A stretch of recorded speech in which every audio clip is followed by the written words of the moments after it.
Vila, pelo porte das vinícolas envolvidas, né, falar em 7 milhões parece um total desprezo pela situação. Eu acho que tem algumas coisas bem rapidamente. Primeiro, fiscalização do Ministério do Trabalho. O governo anterior, o quadrênio presidencial anterior, extinguiu o Ministério do Trabalho. Então, nós precisamos ter fiscalização, mais funcionários do Ministério do Trabalho para fiscalizar todas as empresas para que não tenham situações como essa, né? Segundo, a nota das empresas fala, não é confissão de culpa. Então, você está pagando essa indenização por quê? É uma ajuda? Espera um pouquinho. Terceiro, eu não gosto da expressão, já me explicaram os advogados, de condições análogas à escravidão. A escravidão foi muito pior que isso.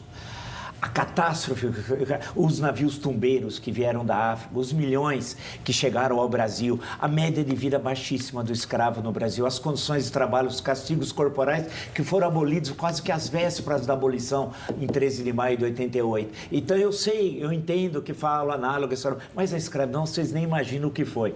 Então eu acho que é uma questão lamentável, as empresas na verdade não reconheceram, e não é porque terceirizou que você não tem responsabilidade, você tem responsabilidade sim, né? E cabe a fiscalização do Ministério do Trabalho para que isso não se repita. E além das explicações, por final, de racismo, de xenofobia, né? Feita, vamos lembrar o episódio do vereador de Caxias do Sul, né? E o que ele disse que foi um negócio assim inacreditável, na terceira década do século XXI, alguém dizer aquilo aqui no Brasil. Agora, professor, o episódio das vinícolas não é um caso isolado, isso acontece em vários outros ramos de atividade. Quem está falhando em fiscalizar isso? O Vila já, inclusive, falou, né? O Ministério está falhando. Quem mais? Eu acho que precisa ter uma força maior para fiscalizar isso também.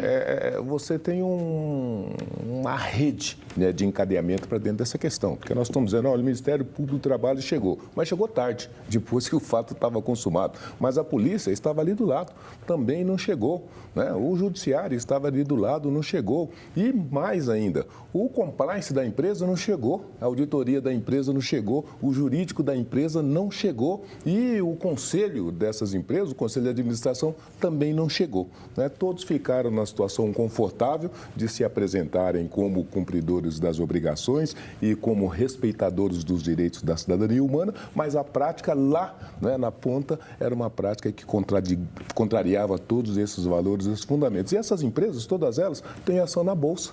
E na Bolsa diz lá quais são as obrigações, os direitos, os deveres e o que eles não podem deixar de cumprir, né? A CVM, né? A B3, a Bovespa, todos eles. E, aliás, algumas delas com ações da ISE, né? Que é a ação de responsabilidade social. Todos eles são cumpridores do ESG. Enfim, o que nós temos é uma necessidade de que as empresas, mais do que fazerem discurso e escreverem plaquinhas bonitinhas, né? Que elas cumpram efetivamente a lei para elas e não permite com os terceirizados também transgridam a lei, principalmente em situações gravíssimas como essa. E a gente espera que... E só fazendo um complemento a essa...